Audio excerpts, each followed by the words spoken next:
Hey guys, welcome to the Woodsman Wilderness Living course. Today it's 20 after 9 in the morning. This is day 4. I didn't take the camera out because I wanted to just enjoy the time out here and spend it with the students as much as possible, but the camera got the best of me today. But now I wanted to come out here and just share a little bit with you guys. I got quite a few pictures that I'll add to the video as well, but doing pretty good. This class I limit, not kit necessarily. I've changed that since last year and allow people to bring their entire kit so they can see what works for them, what they really need, and stuff like that. So no more restrictions on gear really, as long as you can pack it in. Hence you see the small pail here. I got a larger one. This is kind of group gear that I carried out along with my pack basket, but it just makes it easier for the whole water thing. Fill up the big pail, boil it, and then everyone can replenish off of that, rather than, I think this is Chris's Moore's pot. Keith has one as well, but having to fetch water all the time and boil and dump into a cup becomes monotonous at times. So that's what I did. And I got one stamped steel pan, much like a cast iron pan, in that it works similar. You season them the same way and all that, but it's an 1/8 of the weight. So that works out well. We cooked in it last night. Yesterday was day 3, the first meat we got, so I got a couple squirrels yesterday. So we ate well last night. So I'm just getting the fire going again. It's kind of died out. Chris and Keith are off out in a boat. I'm gonna get some guide coffee on the go here, and I'll give you guys a quick look at camp, take a peek around, and some of the projects that I've been working on in the past couple days. Still need to finish one of them up anyway, and I'm going to start on another today, I think. But yeah, I'll give you guys a quick look around camp, show you there's only 3 of us. A couple guys had to back out. One guy was sick and the other had to take care of his mom, which totally understandable. But so yeah, 3 of us out here. Small camp, kind of a community deal. So let's have a look at that. So off the tripod now, so I apologize if there's any shaking. But there's the big pail there. There's my setup. We're all rocking 2 wool blankets. Night 1 was right around 33 degrees or so, 32, 33. No issues there with the fire though. We've been warm. Yesterday pretty much rained all day. A couple periods of good rain, and then into the night as well. It's misting right now. Not sure you can see it or not, but that's supposed to clear up, and then we have a 100% chance of rain tonight as well. They're talking like a 1/4 inch of rain or something like that. So here's Keith's setup. Little raised bed action going on there. He's got the big wool blanket as well. There's his Moore's pot. There's poncho hanging off to the side here. I think he's doing the Deer Creek Wilderness Outfitters tarp. I think that's what it's called. Pretty decent tarp, 8x8.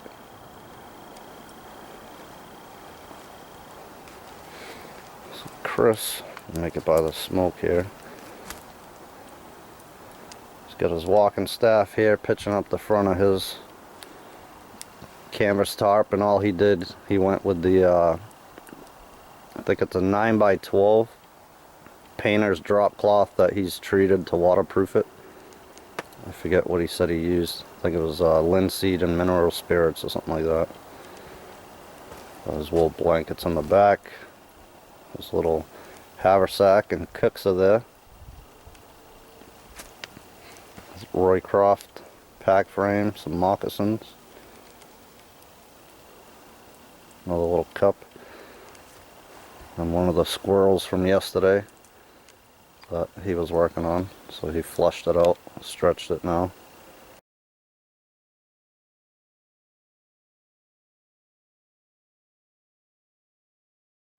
So I'll continue on that.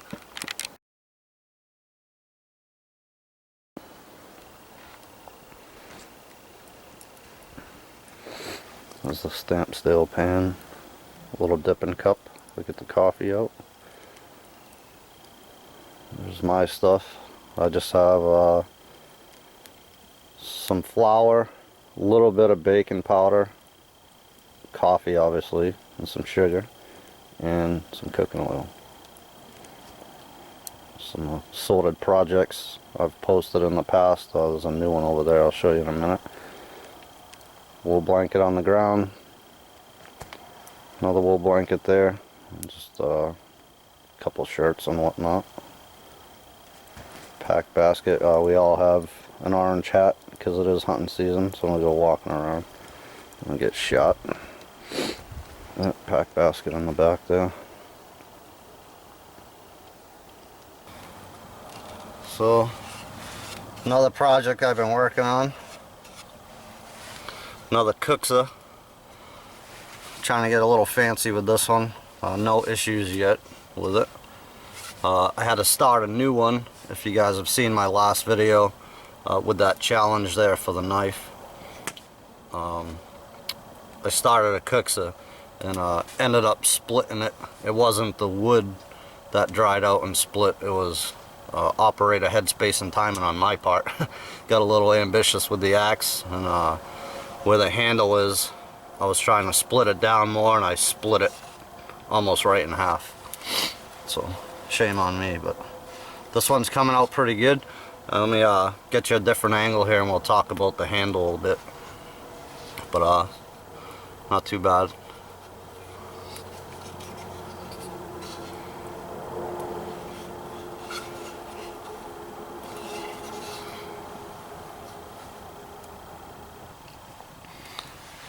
Alright, so on this one, what I'm attempting to do is carve a beaver into the handle.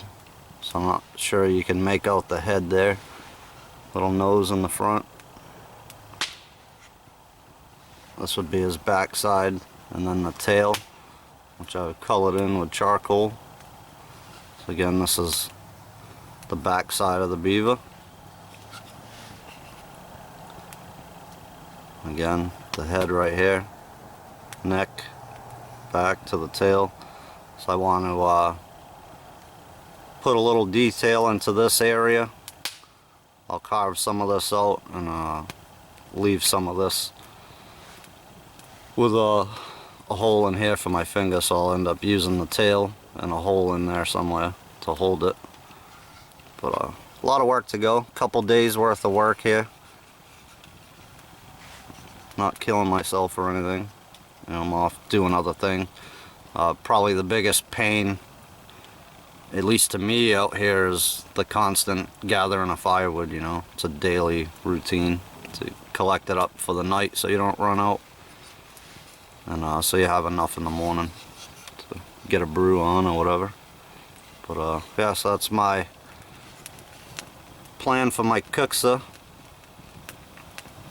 We'll see how it turns out, and I'll shoot a part 2 video to the other Kuxa video, so it's separate from this, but I just wanted to show you guys that.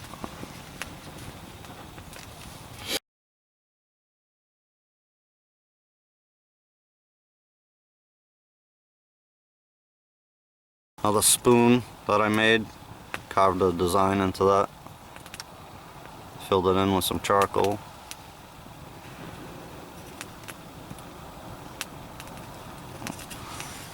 Works pretty good. It's time to put some grounds in the water.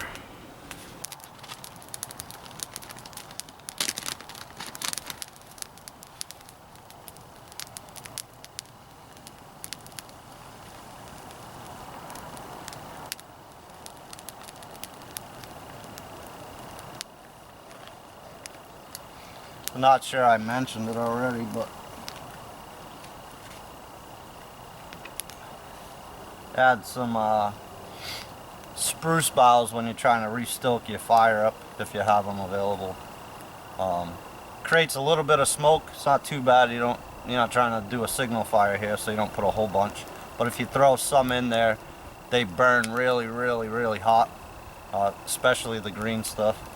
So that'll get any wet wood. Like I said, in these conditions, it rained all day yesterday into the night. It's misting now still, so everything's wet. All the firewood that we collected that's over here, it's pretty much a minuscule pile at this point. Went through a lot last night. But yeah, it's all wet, so if you just add that to your pile, it'll burn hot and kind of dry some of that stuff out. So,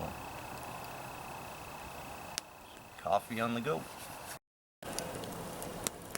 Those boys are back. Keith over there drinking some coffee.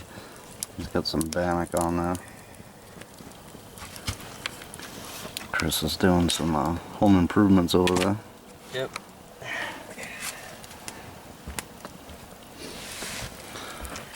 I had the guide coffee there done on my second cup. Just whipped up a flatbread in a stamp stale pan. So rain came down pretty good for like an hour now, something like that. Yeah. So we're all tucked away, good fire going. Keith, Chris over there. Looks like it's supposed to stop sometime early morning. Just hunkering down. Plenty of firewood over there.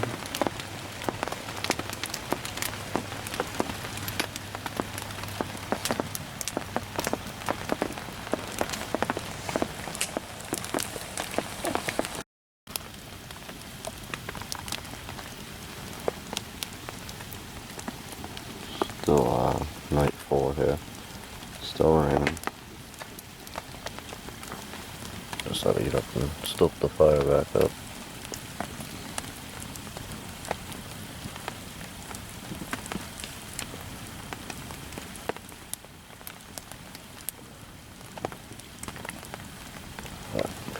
Crawl out of my little blanket too. It's like a tanning bed in here.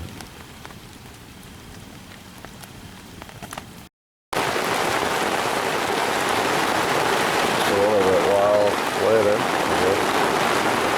pouring to beat the band.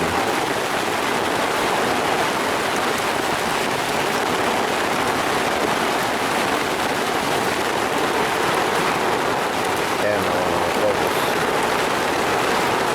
It's pouring.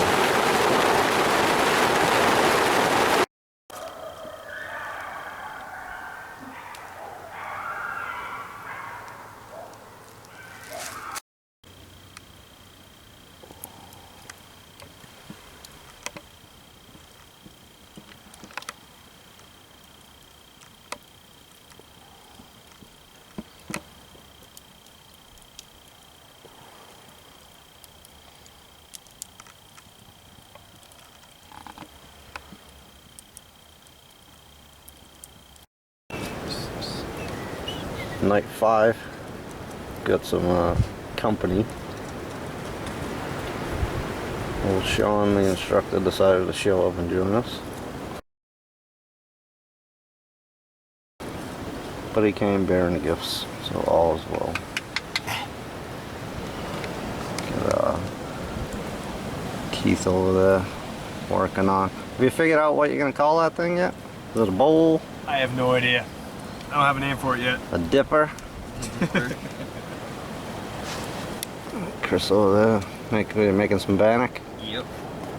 Always eating. Nice. Real windy tonight. Some low profile on the fire.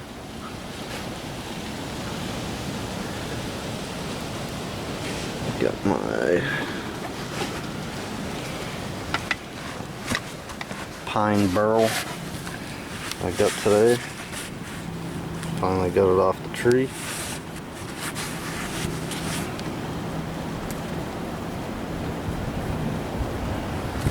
Carved it out. Just about done. Couple little knots there for character. Just about done. Some finished touches and some oil. Pretty good.